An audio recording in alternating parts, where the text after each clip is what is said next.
NEET 25 में सिर्फ 3 दिन का समय बचा है बच्चे। इतने कम टाइम को देखते हुए आपके लिए ऐसा टॉपिक लेकर आया हूं जिससे क्वेश्चन आना बहुत ज़्यादा चांसेस रखता है। लेक ओपेरोन का नाम आपने सुना होगा। ओपेरोन मॉडल को डिस्कस करूंगा आपके साथ, जो बहुत ज़्यादा इंपॉर्टेंट एरिया है भाई नीट के लिए। इस ओपेरोन का मतलब क्या है बच्चे, ध्यान से सुनना।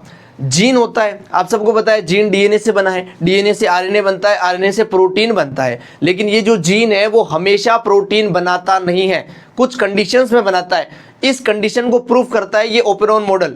जीन ऑलवेज प्रोटीन को नहीं बनाता है, इस बात का प्रूफ देता है ओपेरोन।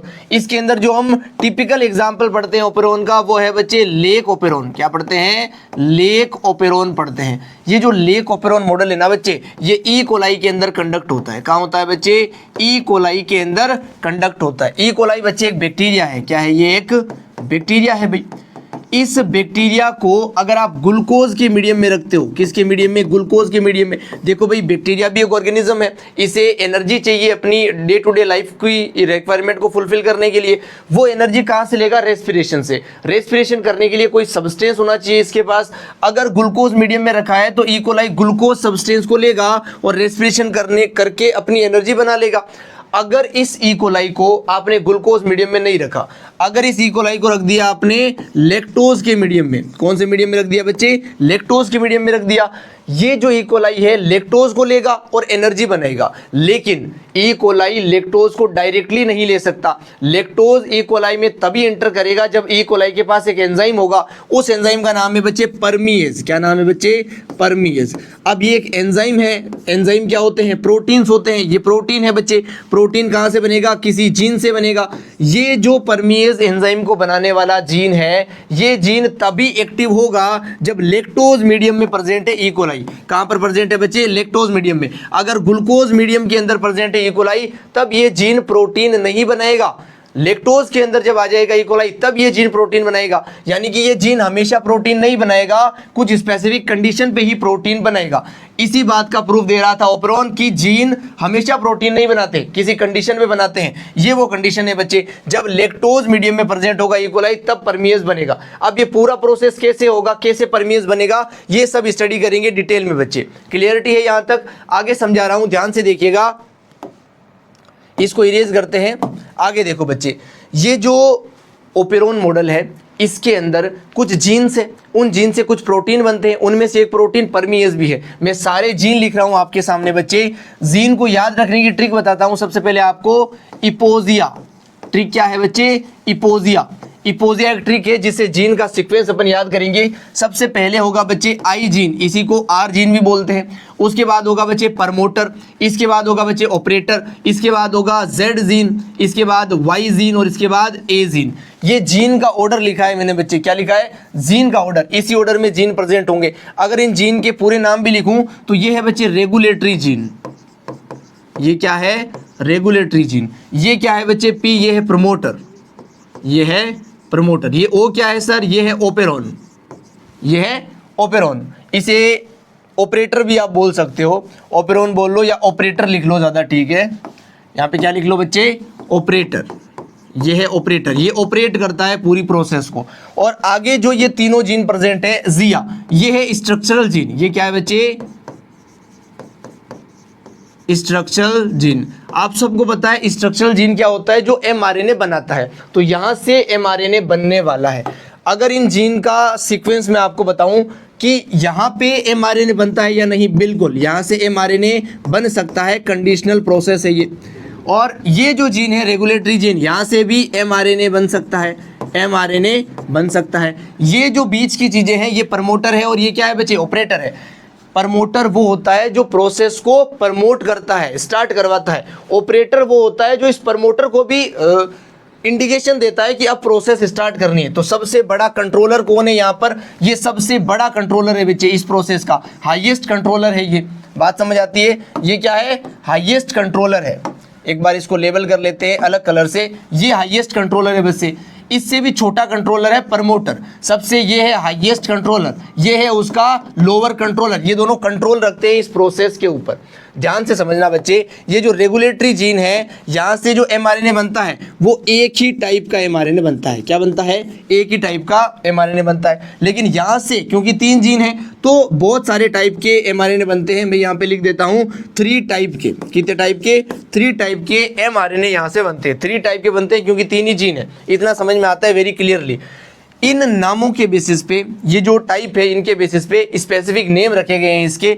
सिस्टोनिक वर्ड आप याद रखेंगे, यहाँ पर एक ही mRNA बनता है इसलिए इस जीन को बोलते हैं मोनोसिस्टोनिक जीन। क्या बोलते हैं बच्चे? Monocistronic gene. यहाँ से बहुत सारे mRNA बनते हैं इसलिए इसको बोलते हैं पॉलीसिस्टोनिक जीन। क्या बोलते हैं बच्चे?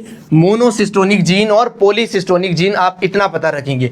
क्या पॉलीसिस्टोनिक जीन के अंदर Z, Y और A तीनों जीन आते हैं? बिल्कुल आते हैं भाई, स्ट्रक्चरल जीन पूरा आता है। और मोनोसिस्टोनिक के अंदर रेगुलेटरी जीन आता है, I या फिर R। बोलो बात क्लियर है? यहाँ तक बिल्कुल क्लियर है बच्चे। आगे समझाता हूँ बच्चे, ध्यान से देखिएगा। मैं यहाँ पर कह रहा हूँ नाम याद कैसे रखें सर? यहाँ से बनेंगे एंजाइम्स, उनके नाम याद करवाऊंगा। ये प्रोसेस होगा कैसे, उनके नाम भी याद करवाऊंगा। सबसे पहले आप ये समझो, अगर आपका ई कोलाई ग्लूकोज मीडियम के अंदर प्रेजेंट है। कहाँ प्रेजेंट है बच्चे? ग्लूकोज मीडियम के अंदर। तब क्या होगा? अगर ग्लूकोज मीडियम में प्रेजेंट है तो ये जो आई या फिर रेगुलेटरी जीन या फिर आर जीन जो है ये क्या करेगा? ये अपना mRNA बनाएगा। इसके mRNA से एक प्रोटीन बनेगा बच्चे। क्या बनेगा? प्रोटीन। उस प्रोटीन को बोलेंगे रिप्रेसर प्रोटीन। एक बार आप इसे ड्रॉ कर सकते हो, मैं अगले पेज पे बताऊंगा आपको ये सब। फिर से लिख रहा हूं आपके सामने इपोजिया। क्या लिखा बच्चे मैंने? इपोजिया लिखा। ध्यान से सुनना, बहुत ध्यान से। ये जो आई जीन है ये अपना mRNA बनाएगा, उससे प्रोटीन बनेगा जिसका नाम है रिप्रेसर प्रोटीन। क्या है बच्चे? Repressor protein. ये रिप्रेसर प्रोटीन जुड़ जाता है इस ऑपरेटर के साथ। रिप्रेसर प्रोटीन किसके साथ जुड़ गया? इस ऑपरेटर के साथ जुड़ गया। ये ऑपरेटर अब काम नहीं करेगा। ये जो स्ट्रक्चरल जीन को ऑर्डर दे रहा था ऑपरेटर कि अपना प्रोटीन बनाओ, अब ये प्रोटीन नहीं बनेगा। ये कंडीशन कब होगी बच्चे? ये होगी जब ग्लूकोज मीडियम है। कैसा मीडियम है? ग्लूकोज मीडियम है। देखो भाई, ग्लूकोज मीडियम है ना, लेक्टोज को अंदर लेना नहीं है। ई कोलाई के लेक्टोज को नहीं लेना है तो परमीएज की जरूरत है नहीं, परमीएज यहीं से बनता है। तो इन जीन को एक्टिव नहीं किया गया है अगर ग्लूकोज मीडियम है तो। रेगुलेटरी जीन ने रिप्रेसर प्रोटीन बनाया, वो ऑपरेटर से बाइंड कर गया और ऑपरेटर ने आगे ऑर्डर नहीं दिया, इसलिए स्ट्रक्चरल जीन ने अपना प्रोटीन नहीं बनाया और एंजाइम नहीं बने। ये कंडीशन है बच्चे ग्लूकोज मीडियम की। क्या होगा अगर लेक्टोज मीडियम के अंदर ये सब काम होगा? मैं फिर से याद करवा रहा हूं आपको, इपोक्सिया। बार बार इसे पढ़ेंगे, याद करेंगे। स्ट्रक्चरल जीन का ऑर्डर है बच्चे ये। यहां से क्या बनता है बच्चे? Repressor protein. यहां से क्या बनता है? Repressor protein. ये बना रिप्रेसर प्रोटीन। अगर ये रिप्रेसर प्रोटीन ऑपरेटर से जुड़ गया तब तो ये प्रोटीन नहीं बनाएंगे। इसीलिए जो बैक्टीरिया के अंदर कुछ अमाउंट में लेक्टोज प्रेजेंट है पहले से, वो लेक्टोज क्या करेगा? वो लेक्टोज क्या करेगा बच्चे? एल्डो लेक्टोज में अपना कन्वर्जन करेगा। एल्डो लेक्टोज के अंदर अपना क्या करेगा बच्चे? कन्वर्जन करेगा। ये जो एल्डो लेक्टोज है ना बच्चे, ये वाला एल्डो लेक्टोज, ये एल्डो लेक्टोज इस रिप्रेसर प्रोटीन से बाइंड कर जाएगा। ये दोनों क्या कर जाएंगे बच्चे? बाइंड कर जाएंगे। यानी कि जितना भी रेगुलेटरी जीन से रिप्रेसर प्रोटीन बनेगा वो लेक्टोज से बने हुए एल्डो लेक्टेज से बाइंड हो जाएगा, जिससे रिप्रेसर प्रोटीन ऑपरेटर से नहीं जुड़ पाएगा और ऑपरेटर ऑर्डर देगा प्रमोटर को कि प्रोटीन बनाओ, और प्रमोटर ऑर्डर देगा स्ट्रक्चरल जीन को कि प्रोटीन बनाओ। और जो स्ट्रक्चरल जीन है वो प्रोटीन बनाएगा बच्चे। कौन कौन से प्रोटीन बनेंगे? ध्यान से, 3 टाइप के जीन, 3 टाइप के mRNA, 3 टाइप के mRNA से 3 टाइप के प्रोटीन बनेंगे। और उन 3 टाइप के प्रोटीन के एंजाइम है, वो एंजाइम के नाम रखे गए हैं। याद रखो बच्चे, कैसे रखोगे? ध्यान से देखो, Z, Y और A। जिया ऊपर लिखा हुआ है जिया। जिया का जो BP है ना बच्चे, BP, वो ठीक है से T। इन तीनों वर्ड से याद करवाऊंगा बच्चे। बी का मतलब है बीटा गैलेक्टोसाइडेस। क्या मतलब है?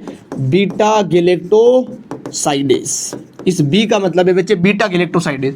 पी का मतलब है बच्चे परमीज। पी का मतलब क्या है? परमीज। और टी का मतलब है बच्चे ट्रांस एसिटाइलेज। टी का मतलब क्या है बच्चे? ट्रांस एसिटाइलेज है। बोलो बात समझ में आती है क्या? ये तीनों प्रोटीन्स के नाम है, ये तीनों एंजाइमों के नाम है। इन तीनों के फंक्शन लिखता हूं बच्चे। जो बीटा गैलेक्टोसाइडेज है ये लेक्टोज के मेटाबॉलिज्म में हेल्प करता है। किस में हेल्प करता है बच्चे? लेक्टोज के मेटाबॉलिज्म में। जो परमीज है ये परमिट देता है ये परमिट करवाता है, permit lactose to E coli, E coli के अंदर लैक्टोज को परमिशन देने का काम करवाता है परमीज। जो ट्रांस एसिटाइलेज है इसका फंक्शन अननोन है। बायोलॉजी के अंदर ऐसे बहुत सारे फील्ड है जो अभी तक अननोन है, जिनकी डिस्कवरी होना अभी बाकी है। तो ये तीनों एंजाइमों के काम हो गए बच्चे। उम्मीद करता हूं अच्छे से क्लियर है, इसको नोट करो फिर आगे समझाता हूं। देखो बच्चे, इतना समझने के बाद कि कब मॉडल जो है प्रोटीन बनाएगा, कब ये ओपेरोन मॉडल प्रोटीन नहीं बनाएगा, ये आपको क्लियर हुआ।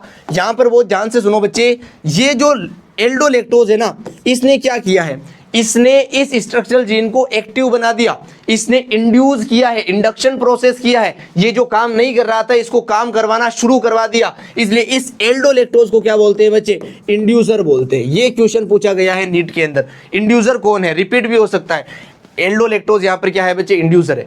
और ये जो एरिया है, ये जिया जीन से कौन कौन से एंजाइम बनते हैं, ये भी काफी बार रिपीट हुए हैं नीट के अंदर। इस ट्रिक से याद रखना, बीपी ठीक है जिया का बीपी ठीक है। और स्ट्रक्चरल जीन को याद रखोगे आप इपोक्सिया ट्रिक के साथ। बोलो क्लियरिटी है बच्चे, एक एक वर्ड क्लियर होना चाहिए। वापस लेके चलता हूं इस कंसेप्ट पे। अगर ई कोलाई ग्लूकोज के मीडियम में रखा है, क्या रखा है बच्चे, ग्लूकोज के मीडियम में, तो यहाँ पर स्ट्रक्चरल जीन प्रोटीन नहीं बनाता है, इसे बोलते हैं स्विच ऑफ। क्या बोलते हैं बच्चे, स्विच ऑफ। जो ओपेरोन है उसका स्विच ऑफ है बच्चे, प्रोटीन नहीं बन रहा। जब एल्डोलैक्टोज आया इंड्यूसर की फॉर्म में और प्रोटीन बनने लगा, यहां पर प्रोटीन बनने लगा, इसे बोलेंगे स्विच ऑन। ये ओपेरोन मॉडल का स्विच ऑन फॉर्म है। बोलो बात समझ में आती है। तो स्विच ऑन में क्या होता है, स्विच ऑफ में क्या होता है, ये सब आपको समझा दिया है। तो ये था बच्चे टॉपिक लेक ओपेरोन का, जिससे 2 क्वेश्चन एक्सेप्ट कर रहा हूं बच्चे।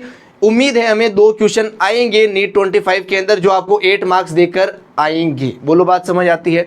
थोरेक्स से कनेक्ट हो सकते हो आप किसी भी सोशल मीडिया पे, थोरेक्स 100 सर्च करके। अगला वीडियो लेके आ रहा हूं अगले टॉपिक पे, आज ही या तो कल तक तो अपलोड हो ही जाएगा। 3 दिन का समय हमारे पास, बहुत ही इंपॉर्टेंट टॉपिक आपको कवर करवा दूंगा। Thank you so much for watching, मिलते हैं अगले वीडियो में। चिल्ड्रन।